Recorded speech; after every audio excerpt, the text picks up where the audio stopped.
Afternoon, everyone.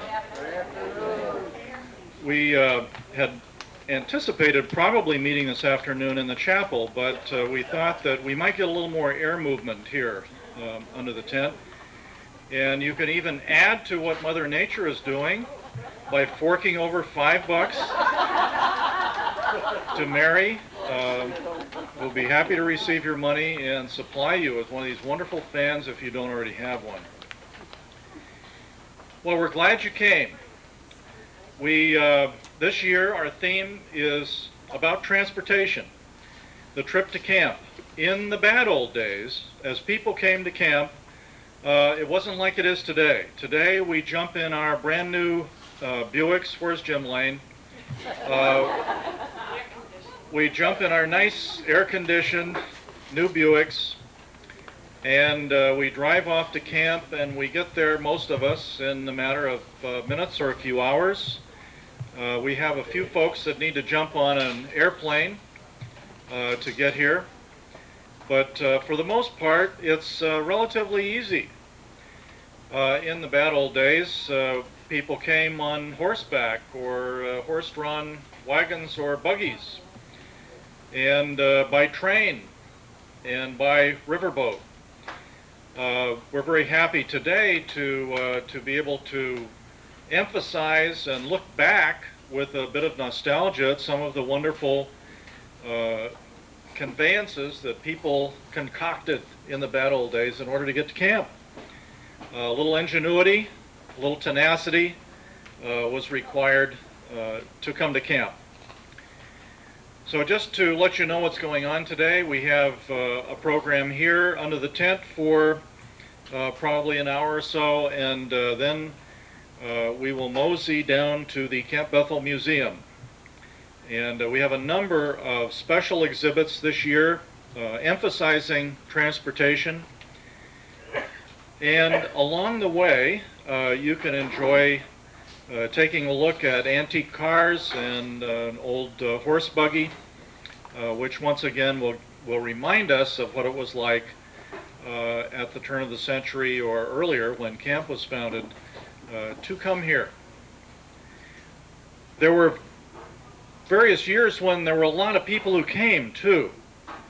I don't have the statistics on camp attendance from the beginning, but I do know that 500 people registered in 1927 when we had the Jubilee year, the 50-year celebration. 500 people. So there have been years when there have been a lot of people using these various transportation methods to get here. Now we have a very special treat today in that Jenny Tyler, who for a number of years was postmistress and station agent down here at the station. Jenny has agreed to come back from the dead. Resurrection one at a time, those of you with theological interest.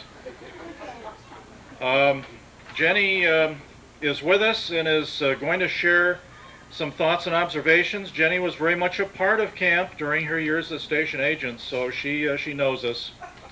And we're really pleased to have you with us today. Let's put them together for Jenny Tyler.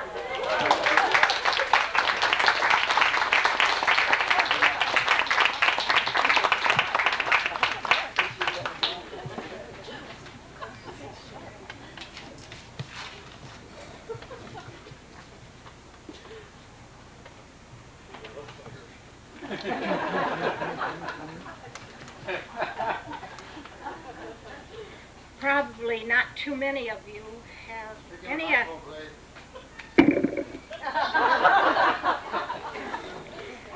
Probably not many of you have any idea who I am and why you should want to know about me. So, I'll give you a little bit about my background, as I am part of your history. I am Jenny Tyler. I spent 46 years service as a telegraph operator and station master at the East Haddam Moodus Railroad Station. I was originally hired as a telegraph operator by my father, Roland R. Tyler, who was the station master. This job I had for 16 years, until my father died in 1920, not very long ago. Then I was appointed station master, which I did for 30 more years. Along with this, I was postmistress for 31 years. I remembered the Holland, Whitney, and Stevens children who used to come down the pathway to get the Camp Bethel mail. I understand they got 5 cents a week from each family they delivered mail to. They were very nice children most of the time. They were fascinated by my freight scales. And of course, you know, freight scales only start weighing at 50 pounds. So if I wasn't too busy, I would put a big brick on the back and weigh them. Years ago, the railroad station was a vital link for the small towns, East Haddam, Moodus, and Haddam. That was in the days before the advent of trucks, cars.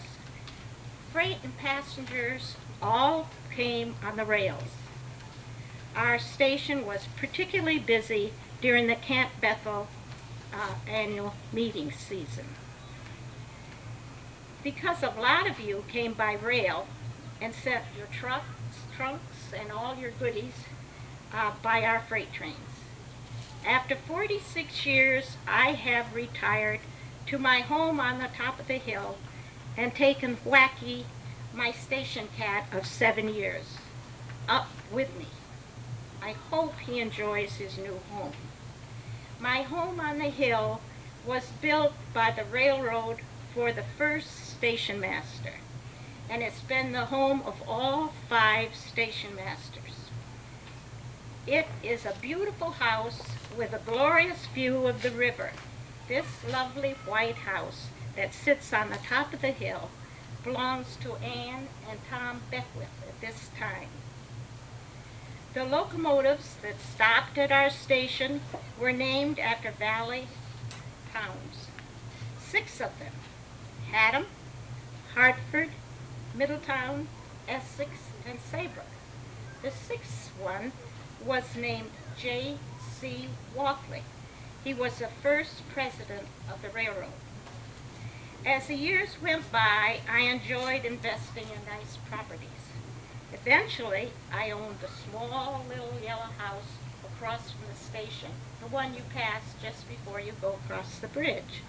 And then I owned all the frontage and a big lot down by the right side of the bridge, which currently I believe is owned by the Clarks. Of course, the property on the left side of the bridge I owned, which is the marina, Beckwith's Landing. Well, I also own some other properties in Haddam. Some of it has been developed. Now, you probably would like to know my first memories of Camp Bethel. We could hear preaching from Ora Chase way down to our house. And oh, the singing, it was just glorious. When I went to camp meeting at night, outdoors of course, the service would be so inspiring. We would sit on one end of the board slates. And you know what those boards are? They're like what is it? That you sit on one side and it pops up? That's what it was like. And the noise it made when it came down in the middle of the preaching. Coming home after dark, it was kind of scary. But we heard the singing of the katydids and the hooting of the owls. I was really afraid. What a treat it was to go up to the candy store, run by Mr. Rogers. I understand part of his stand is now part of the Geppert Cottage. I remember going with Mother to call on Rogers. They were the people that ran the snack shop, as you folks call it. We didn't. And they wintered in Florida, like a lot of you people do. And when I was just a little girl, we used to keep a cow, and we sold the milk for 5 cents a quart. I used to deliver it to Mrs. Rogers when Jay Whitney used to come for his milk. My mother always stopped long enough to give him a piece of apple pie. I wonder if Helen Giles Watkins remembered the time she let the rat out of the trap in the baggage room. Another time, I remember seeing her standing on her head with her feet against the side of the freight house. Mr. Judd would drive to camp with his pair of horses and a lovely buggy. Then there were the Brays, the Whiteheads, the Weavers, Mr. Denton, and many others that I remember. One day, Norman Thrall and Murray Myrn were out on the river in a rowboat, and a sailing vessel rammed them. I saw them climb up the side of the boat to safety, so all was well.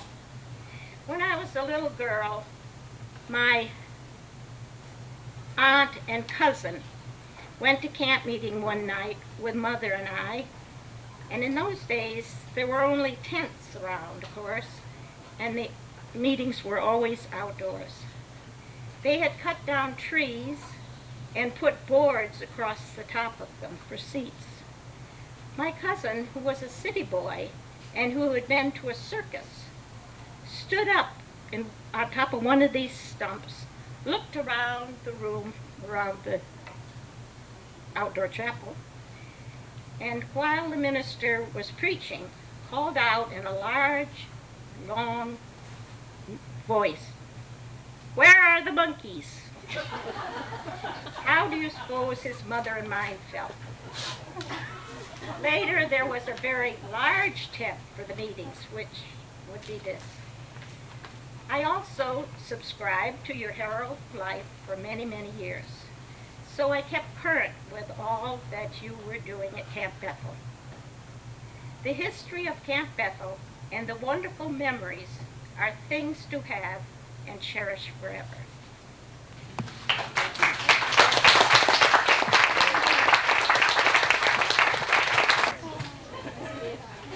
Any resemblance to persons living or dead. Purely coincidental. Many of you will know the name of Max Miller. Max is highly respected throughout the state of Connecticut in particular as an expert on the Valley Railroad, its beginnings and its history. The material that you see on these tables are from Max's extensive collection. We're very privileged to have Max with us today. He formerly worked with the Valley Railroad and is now retired and is able to devote all of his energies to his research and speaking on the history of the railroad. So it's a real privilege to welcome you back. Max is not a stranger to camp. He helps us in the Camp Bethel Museum, and we exchange material back and forth as we have duplicates and so on, so he knows us, and we welcome you. We're glad to have you with us. Thank you, and I very much enjoyed Jenny Tyler.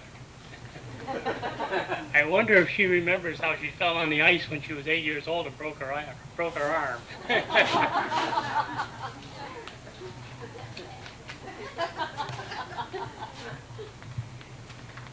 Through the newspaper articles, I found quite a few stories about the Tylers, and one of them that I think of right recently, it was Mr. Tyler, Roland Tyler, her father, used to cut ice on the river for his ice house.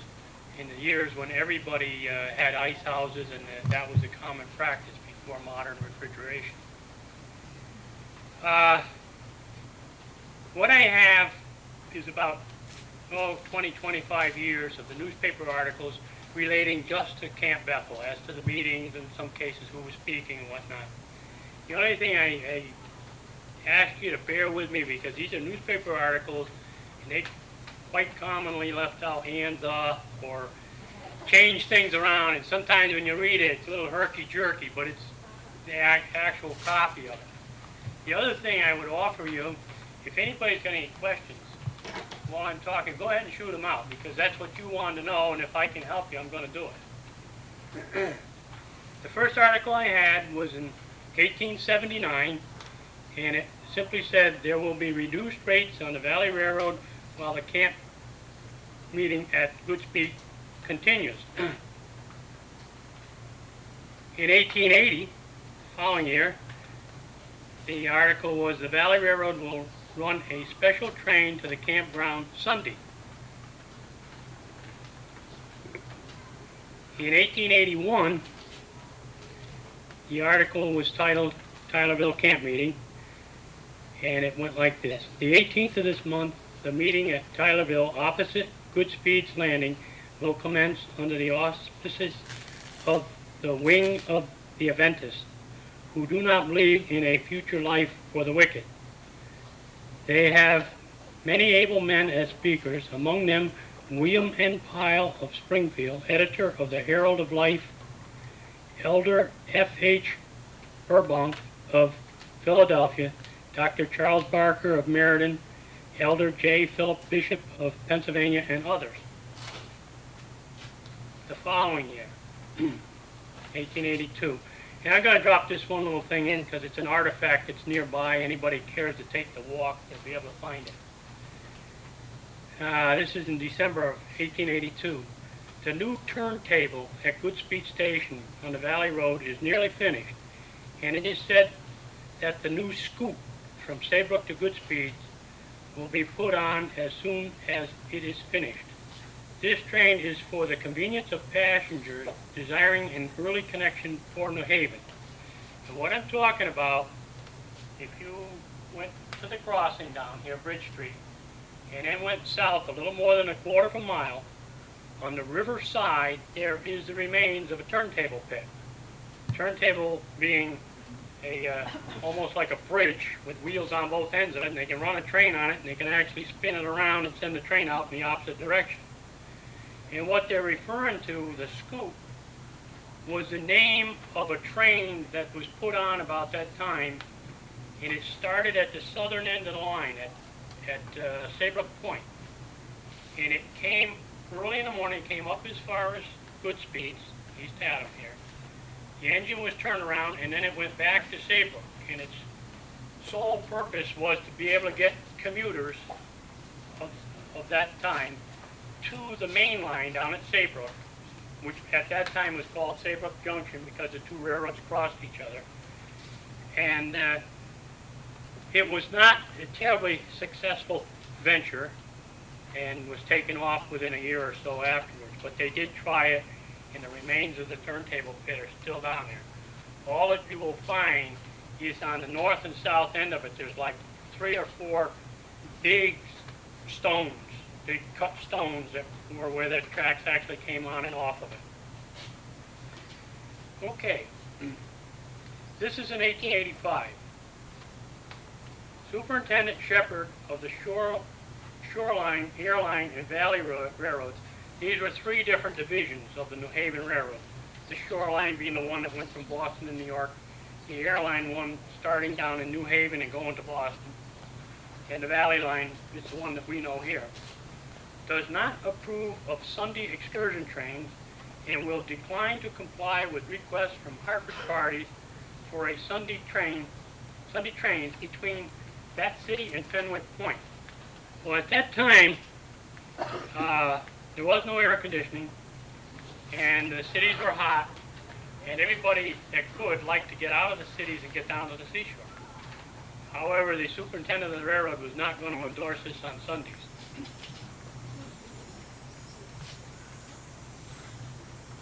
Now this is the same year, and a month and a half later, excursion trains will be run over the Hartford and Connecticut Valley Road on Sunday from Hartford and from Saybrook to the camp meeting near Goodspeeds.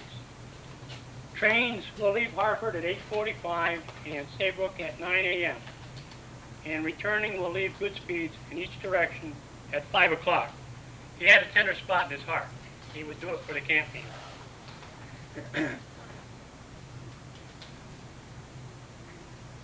All right, this is 1886, and this is from a Middletown paper, so they would call it City Briefs. The camp meeting of the Life and Advent Society commences Saturday. Tickets by the Valley River. Then under the heading of East Haddam, a great many will undoubtedly take advantage of excursion rates on the Valley Road during camp meeting to call on Davison, the photographer, at Goodspeeds Landing and get a dozen of these fine pictures. So there was people that had other plans for those excursion tickets. Later on they solved that, as Jenny told us. They had to, I believe she told us, they had to have them signed by somebody here at the camp in order to make them valid. If they didn't have that, then they paid full price. Usually their rate was a half price ticket.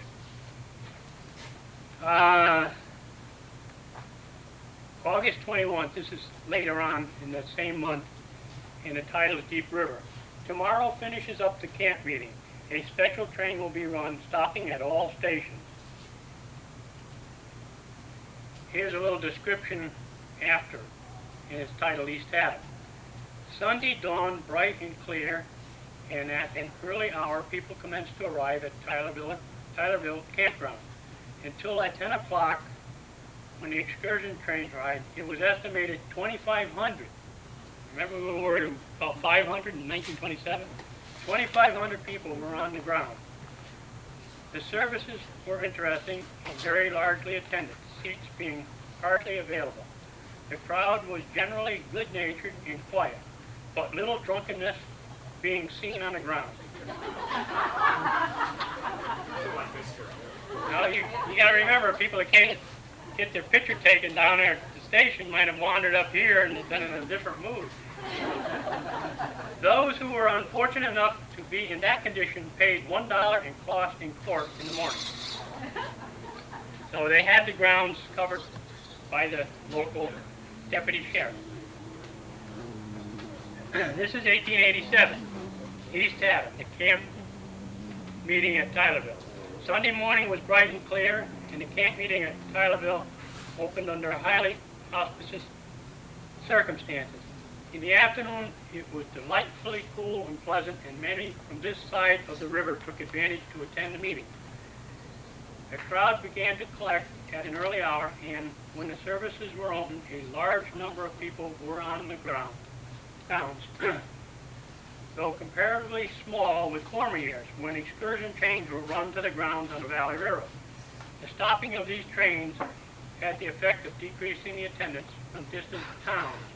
The best of order prevailed throughout the day, owing to the efforts of Deputy Sheriff Cohn and his efficient staff of officers. So apparently between 86 and 87, they ceased to run the excursion train, and it cut into the attendance. At this time, and I'm up to 1891 now, there was also a camp meeting at Willimantic and another one at Plainville.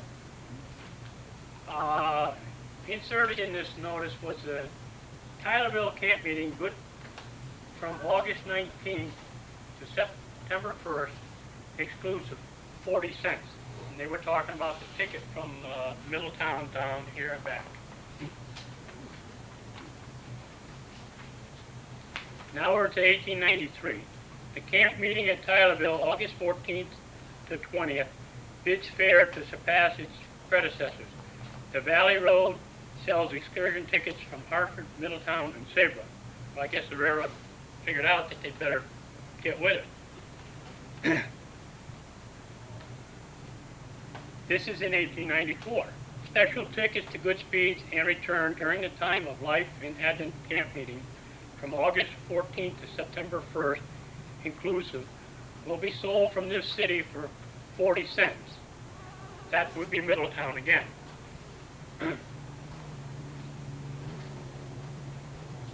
A week later, another article on that. The camp meeting at Tylerville, in parentheses, they had near Goodspeed Station on the Valley Railroad, will begin August 16th and continue over 2 Sundays. Camp meeting tickets will be sold at one fare for the round trip, half price. From Hartford, 75 cents, Middletown, 40 cents, Saybrook, 35 cents. Good from August 15th to the 28th, if duly countersigned at the campground, but no reduction of fare will be made for any other station, from any other station on the road. It's kind of funny that they picked out certain stations and said that we'll give you a special rate and the rest of them you pay full price. But who knows?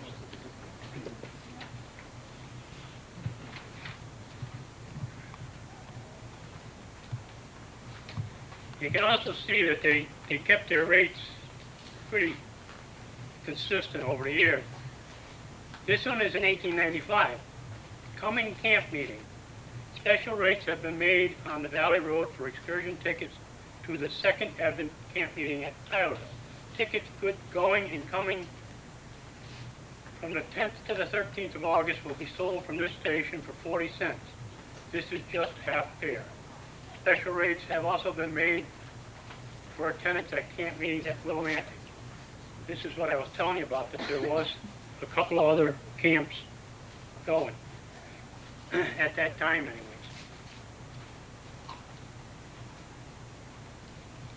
Now, Jenny told us about, and a couple of people told us about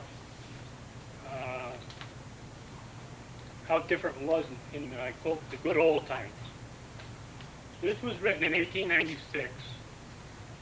It's a comparison of what it was like before there was a railroad, when it was only the boat and the horse and wagon. 25 years ago today, it was then that the railroad, Valley Railroad, was opened. The Connecticut Valley Railroad has been built a quarter of a century, and the fact is noted in the interesting article in the Valley Advertiser of recent date. I believe the Valley Advertiser was a newspaper printed over here in East Haddam. Portions of that article are reproduced here with apologies to Brother Lancier. This is one editor saying to the other, I've stole your article, but I'm apologizing for it. As applying also to the condition of Deep River and neighboring towns before the advent of the railroad, the article says, just 25 years ago, the 31st of the present month, trains began running on the Connecticut Valley Railroad.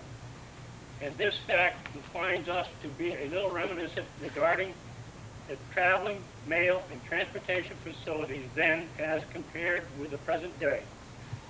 25 years ago, when one had to sit up half the night waiting for the boat trips.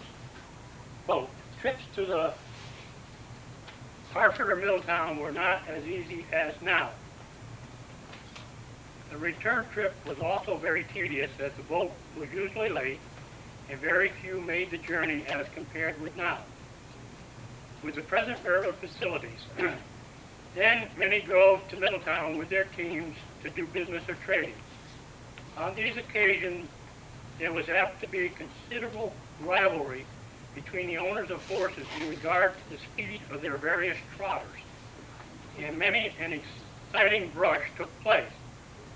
Many quick trips were recorded, especially in the winter when the sleighing was good, and much interest was manifested when one well-known horse would be sighted over the hills ahead of its rivals.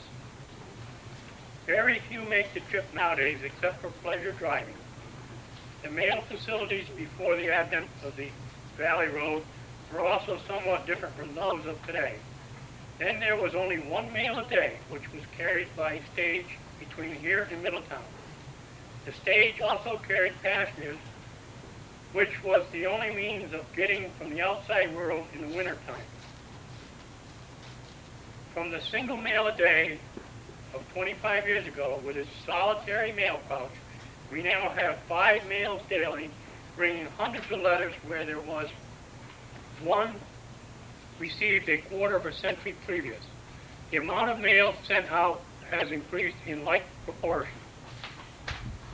In those days, all freights came by boat, and they talk about freights. That would be anything you got goes under the term freights.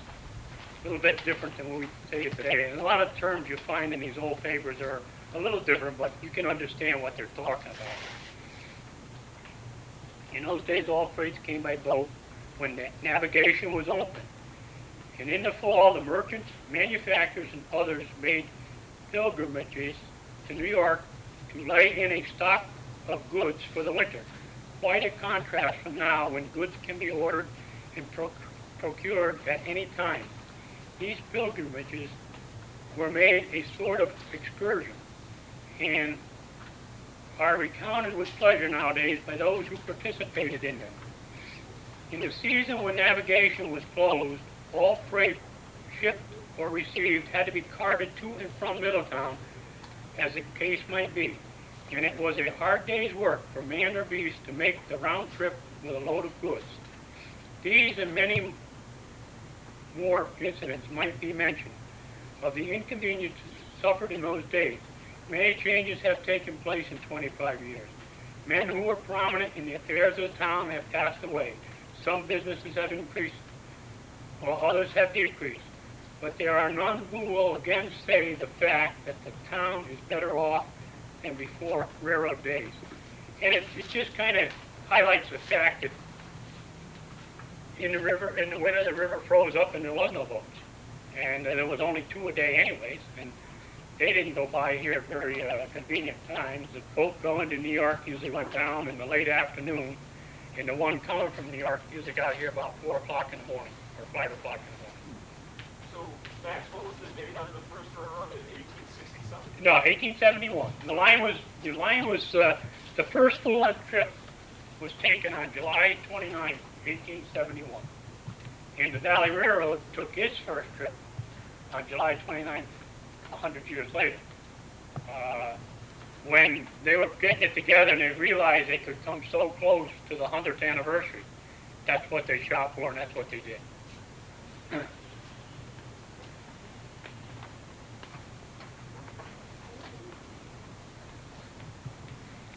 One of the things that Jenny didn't tell you about was that the passenger station down here that she knew was the second passenger station. The first one burned down.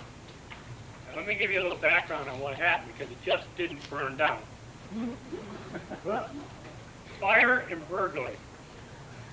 Goodspeed's railroad station destroyed, supposed to have been set on fire by burglars in their attempt to open the safe. East Haddam Post Office also burglarized. The railroad station at Goodspeed was wiped out by fire about 4 o'clock this morning. And incidentally, we're talking about this was reported February 5th, 1897. Not a vestige of it remains aside from ashes and the stones of the foundation. Just before 4 o'clock, the neighbors in the immediate vicinity of the station heard a loud explosion and soon afterwards saw the station in flames. As it was a wooden structure and very dry, it burned out in a short time. It is supposed that the fire was caused by burglars who, in their attempt to blow open the safe, either set the fire by the powder used or caused the stove in the waiting room to fall over by the force of the explosion. Portions of window glass were found 50 feet away. It is evident that the burglars attempted to put out the fire as water pails belonging to the station were found some distance away on the snow. The railroad company's loss is not known. Station agent Tyler had quite a collection of relics and materials in the office which were very valuable. East Haddam Post Office robbed. The same gang which robbed and fired the station is also supposed to have burglarized the East Haddam Post Office, doing the job before going across the river to the station. It was February, they walked across the ice. They effected an entrance by prying open a window. The door of the safe was forced without resort to explosives and about $60 stolen. 30 of it belonging to the office and the balance to the young lady assistant. There is no clue whatever to the burglars. In one of the other newspapers, they caught a little more detail on it. And apparently they broke into a blacksmith shop over here in East Haddam and stole the tools that were necessary to go on and do the rest of it. Then they went down to the post office, they broke in there, and the $30 that belonged to the young lady assistant was some sort of a fund that they were raising down there, a beneficial fund, and she was keeping the money in the post office safe. And when they broke in, they got all her money, and they got about the same amount from the post office. You know, I don't know, I'm sure it was a federal offense in those days to break into a post office, but they didn't give it much regard. Anyways, after they did that, they walked across the ice. This is prior to the bridge, and they destroyed this other building down here. This other building down here was unique to the fact that it was a two-story building, and the upstairs were living quarters. Now, the first station agent started living there while they built the house up on the hill that the Beckwiths own now. And later on, usually the section crew chief, foreman, or somebody of that sort would live there, and quite often he would rent some of the rooms to the fellows that worked for him.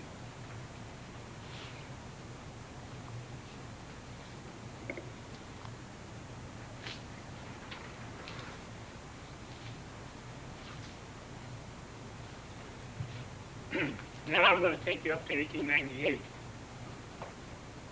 Advent camp meeting will begin at Tylerville on Thursday, August 18th.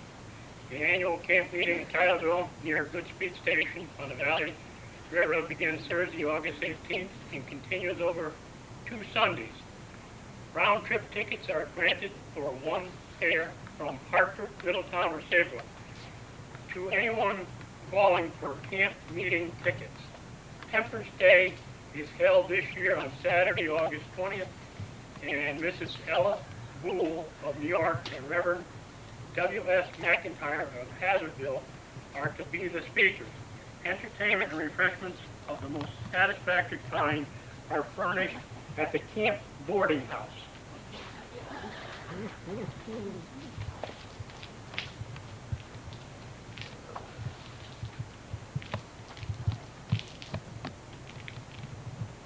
Let me throw one little one in here to show you that everything was not perfect in the area.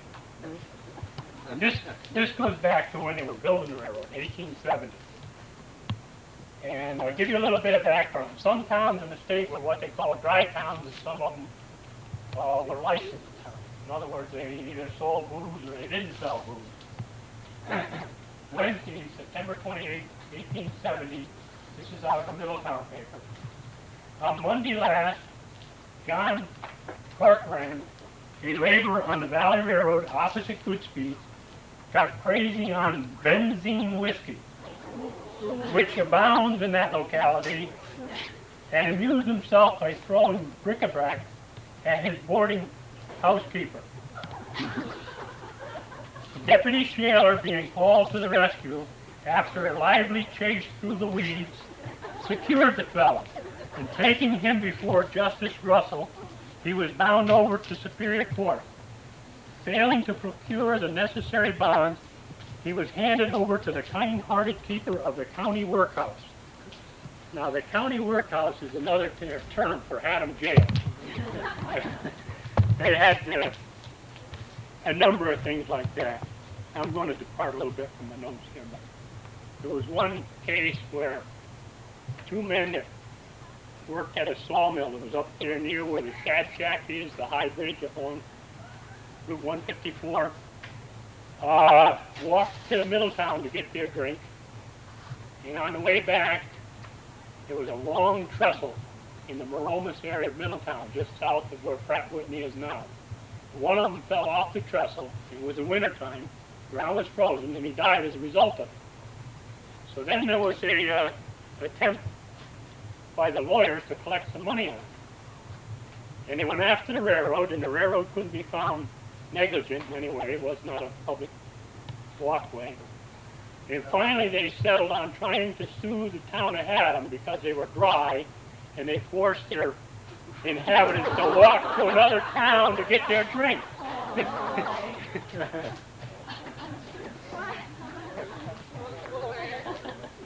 So, what I see in these old newspapers, it's different, but it's the same. It really is. There were people scheming and doing things in those days. Where we have numerous automobile accidents, injuries, and fatalities today, in the old days, you could hardly pick up the newspaper and not see at least one horse run away. The train scared them, another horse scared them, anything scared them or spooked them, and a horse would take off. And sometimes there was fatalities involved. Quite often injuries, almost for sure there was damage. The horse would take off up the street, and without anybody guiding him, he'd get too close to another wagon, he'd knock the wheels off of it and break his wagon. Usually the term was the horse cleared himself of the wagon. He broke loose of the harness. Then the horse would almost always head for the barn, and they'd find him at home, pony fit. During this time, there will be presented daily interesting papers and discourses on timely and important topics by able laymen and women and ministers of the Life and Advent denomination from the New England states, New York, New Jersey, and Pennsylvania. The New York, New Haven, and Hartford Railroad Company will sell round-trip tickets on the Valley train to anybody calling for camp meeting tickets. Excellent and abundant lunch and boarding accommodations for all who come at very reasonable rates.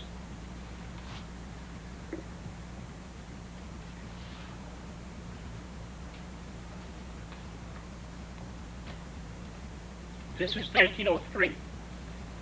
The annual meeting of the Life and Advent Camp Meeting Association will be held at Camp Bethel in the town of Haddam in the village of Tylerville, commencing on August 22nd and lasting until August 31st. As usual, the camp meeting will be in session 2 Sundays. The camp is situated on the banks of the Connecticut River, about opposite East Haddam, 14 miles below this city. We're talking about Middletown. And is reached by trains on the Valley Division. The usual fare is 40 cents between this city and Goodspeed Station. During the camp, tickets are sold for a fare and a half, so that the round-trip ticket will cost 60 cents. They've gone up on their tickets. Before we were watching round-trip for 40 cents. The largest attendance is usually on Sunday. On Sunday, the camp may be reached by the southbound train leaving here at 8:46 a.m. The return is on the northbound train reaching here at 7:37 p.m. Arrangements have been completed for the usual 3 services a day. There will be sermons by well-known exponents of the Second Advent idea. The association will, as usual, conduct a good restaurant on the grounds where visitors and all others may obtain either luncheon or a substantial dinner. Visitors to the camp should leave the train at Goodspeed Station and then walk back up the track about a quarter of a mile and ascend the bluff to the camp. Those intending to drive there from this city should take the main turnpike road through the town of Haddam. One other little story that came to mind that I remember was 2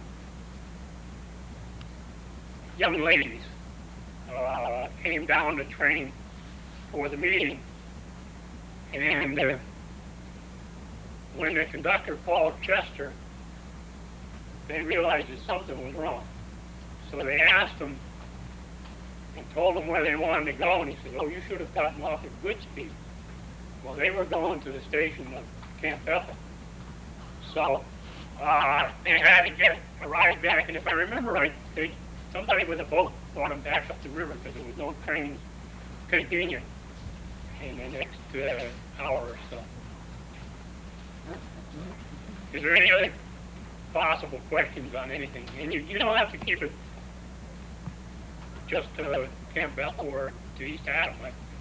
I could cover quite a lot of territory. You talked about fires before. How common are fires in the rails started by I fought a number of such, and one of them has an interesting story behind it. It happened here in Haddam, and it burned over about 35 acres of land owned by a Miss Larissa Shaler. Now, Larissa Shaler lived to be just a few days short of 103. She was 100 when this fire happened, and she and her niece sued the railroad. So she was in litigation with the railroad when she was over 100 years old. They sued the railroad for damages to their woodland. I think, if I remember right, they were trying to get $5,000. And shortly after she died, the settlement came down and was something like $86 they received.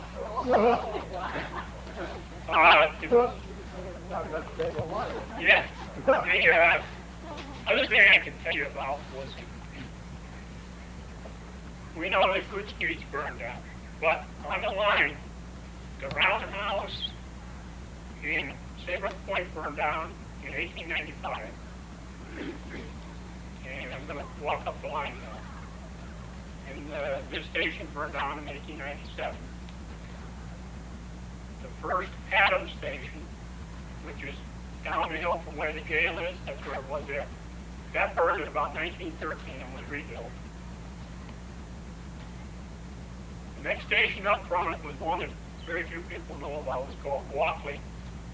It's about halfway between Haddam and Higham there, near where the property of James C. Walkley, who was the first president of the railroad. That one burned in 1887. And it was funny because one newspaper described it as being merely a hut, and another newspaper described it as being the prettiest station on the line. So it's all in the writer, I guess. Where was that? That was close to the park, the state meadows. It was north of the meadows, and I can tell you exactly where if you know the road at all. On the west side of the road, going up, there's a beautiful brick entryway. 661 and 667, I think are the number. Directly across the road from there was where Walkley Station was. And just north of that gateway, there's a deep ravine where there's a little brook that down off. There was a small dam on that brook, and they piped water down to the railroad, and they had a water plug. They had a place to water the engine. Obviously, in a year like this, you better make it to Saybrook, you better make it to Middletown, because there would be any water there, the brook would dry. Going up the line farther, Higham Station burned in 1966. It's a real shame because it lasted that long. I was fortunate enough to be given a little bit of paperwork. It was saved from one end of the attic, and the paperwork was 1873 Connecticut Valley Railroad billing on the shipping of agricultural hardware, which was manufactured, Higham manufactured later, Broadway Herald. Going up from there, Weathersfield Station burned twice. It burned in the 1890s, was rebuilt, and in 1907 burned again. They still have a freight house up there, which later on became the station and the freight house after the second station burned down. It was interesting because the first one burned down on about the same conditions as this one. Burglar and burglarized it, set off an explosion, and the station burned up. No. This burglarization of the station was a reasonably common thing. And they always referred to as a gang that was doing it. But very often they would do two stations in one night. Like Higham and Haddam would be done the same night. And several times Deep River and Chester were done the same night. And Weathersfield and South Weathersfield were robbed on the same event, or South Weathersfield and Rocky Hill, the nearest two stations that there was a safety in and a possibility of getting money.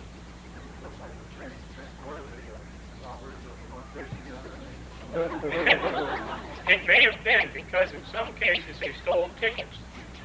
And in one case, the ticket showed up trying to be used for cashed in over in Norwich. And somebody got arrested, but through the lawyers, they couldn't prove it, so nobody did that. Did they ever suspect hobos or tramps who died in the railroad? Well, the hobos and tramps rode the railroad a lot. And they actually had some places, some barns and stuff along the line where they would put in for the night. And the other thing they did was they'd go to the towns and ask to be put up in jails. And if Cromwell had a jail or a lockup, Higgins had a lockup. They had the county jail here. And in Essex and down in Deep River, they put them up in some town building. Chester had a little lockup. And after a while, the towns scratched their heads and said, this is not good. We're putting these men up for night, we're feeding them 2 meals, and they're walking away from it. All of a sudden, the town knows that that's it. They state passed a tramp law or something like that, and then it became increasingly difficult to the extent where I found a couple of cases where people practically froze to death and exposed out here to cold weather. And a couple times those people were escapees from the Camp Valley Hospital. And in one case, the tramps actually saved one from dying. Down in Deep River, they found this fellow badly frosted, and they got him to the fire and went and got local help and whatnot and saved the man's life. So several of the stories they have about the Thoms and the tramps are good stories. They did some good things. The other ones, they were real bad guys.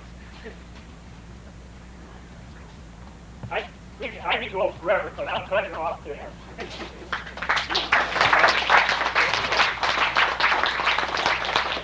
Max has agreed to join us for reception time down at the Camp Bethel Museum. Those of you who are aspiring to a career of being a tramp, take note of his comments there at the end. It doesn't sound like as good a deal today as it might have been a number of years ago. So, we look forward to welcoming you to peruse the exhibits in the museum, and we hope you've enjoyed this time.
Goodies, I'm gonna take.